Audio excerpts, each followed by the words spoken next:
Bismillahirrahmanirrahim. Elhamdülillahi Rabbil alemin. Ve sallallahu ala seyyidina ve nebiyyina Muhammedin ve alihi tahirin. Allahümme salli ala Muhammedin ve ali Muhammed ve accil feracahum. Sual olunur ki, İslamda hicab nə üçün vacib buyurulub?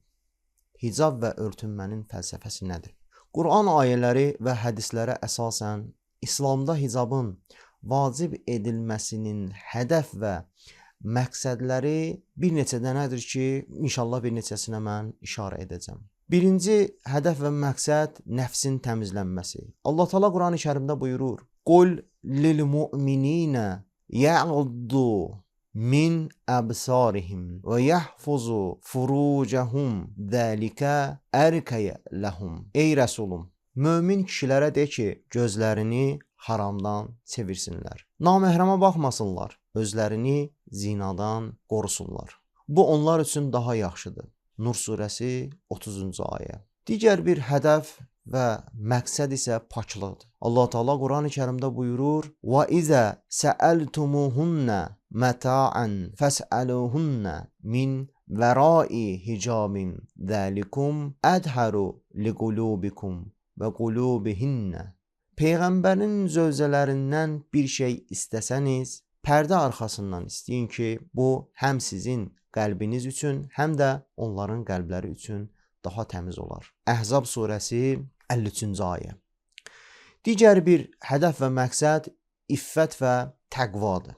Allah Teala buyurur ki, Quran-ı Kərimdə: "Vəl qavaidu minən nisai lati la yarjuna nikahan feleysa aleyhinna cunahun en yeda'na siyabahunna gayra muteberricatin bi ziyatin ve en yesta'fifna hayrun lehunna vallahu semi'un alim." Qoca qadınların zinətlərini göstərmələrindən, baş örtüyü və yaylıqlarını çıxartmalarından günah yoxdur. Yəni edə bilərlər, çıxartsınlar. İffətli olmaları onlar üçün daha yaxşıdır. Allah eşidən və biləndir. Nur surəsi 60-cı ayə. Təhlükəsizliyin təmini digər bir hədəf və məqsəddir. Allah Teala buyurur: "Ya eyyuhan nəbi, qul lil əzvacikə və bənatikə və nisa'il mu'minin yudnina aleyhinnə min cəlabibihinnə zəlikə ədna ən yərəfnə fələ yu'zəynə və kənəllahu qafuran rahimə." Ey Peyğəmbər, öz zövcələrinə, qızlarına və möminlərin zövcələrinə de ki, örpəklərini, yəni yaylıqlarını, hicablarını örtsünlər, onlara bürünsünlər. Boyun, boğaz, sinə, qolları və qıçları örtsünlər.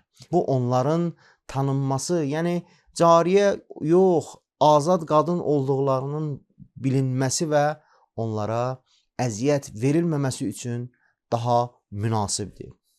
Allah bağışlayan və rəhm edəndir. Əhzab surəsi 59-cu ayə. Digər bir məqsəd və hədəf isə günahın qarşısını almaqdır. İmam Rıza əleyhissalamdan nəql olunur: İzdivac etmiş hicablı və digər qadınların saçlarına baxmaq ona görə haramdır ki, kişilərin diqqətini cəlb edir, halal və düzgün olmayan məsələlərdə fitnə fəsada yol açır. Bu hədis Məclisi Bəharul Ənvar cild 104 səhifə 34-də buyurulmuşdur. Kişilərin naməhrəmə baxması onlarda şəhvət hissi, cinsi həvəsin oyanmasına və nəticədə fitnə fəsada səbəb olduğu üçün Allah Taala qadınlara hicab taxmağı və bədənlərini bağlamağı, örtməyi əmr eləməklə yanaşı kişilərə də gözlərini qoruyub saxlamağa əmr etmişdir və naməhrəmə baxmağı onlara haram eləmişdir. Bu qeyd elədiyim ayə və hədislərdən aydın olur ki, İslamda hicabın vacib edilməsinin məqsəd və fəlsəfəsi cəmiyyətdə paklıq, iffət yaratmaq, fərdlərin, şəxslərin təhlükəsizliyini və mənafeyini təmin eləmək, fəsadın qarşısını almaqdır.